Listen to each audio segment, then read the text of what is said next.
Kung hindi ibabalik ng pakialamero nyo na anak ang bata, yari kayo sa akin! Anong sinasabi mo? Walang kasalanan sa'yo ang anak ko. Wag mo siya idamay. Ngayon, pupunta tayo ng police station para malaman nila ang ginawa sa'yo ni Apple.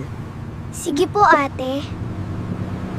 Kumain ka muna dyan. Alam ko gutom ka na, saka tayo pupunta ng police station. Oo nga po, ate. Kanina pa po ako nagugutom. Salamat po.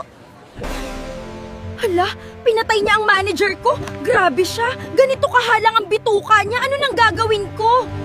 Hello, dali mo dito ngayon na ang bata kung gusto mo pa makita ang mga magulang mo! Wag, anak! Wag ka pumunta dito!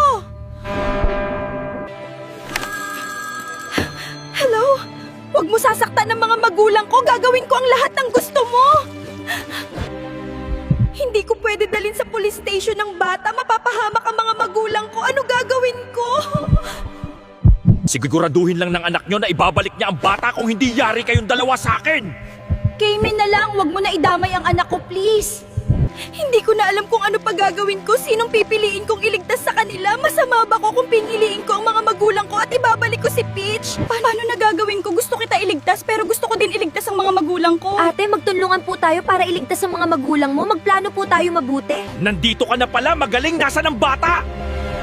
Dumating ako para makipag-usap ng maayos. Hindi natin kailangan mag-away. Akaki na ang bata, ilabas mo na siya! Ilabas mo muna ang mga magulang ako! Nasasan ka na magpakita ka, huwag kang duwag! Hindi ako duwag itong sayo. Tara po, Lolo at Lola, ililigtas ko po kayo. Si Ate Pakwan po ay nililibang ngayon si Manong Apple para makatakas po tayo. Maraming salamat po sa inyo sa pagtulong po sa akin. Walang anuman, yun ang tamang gawin. Kaya ikaw i-follow muna ko. Yan ang tama mo na dapat gawin.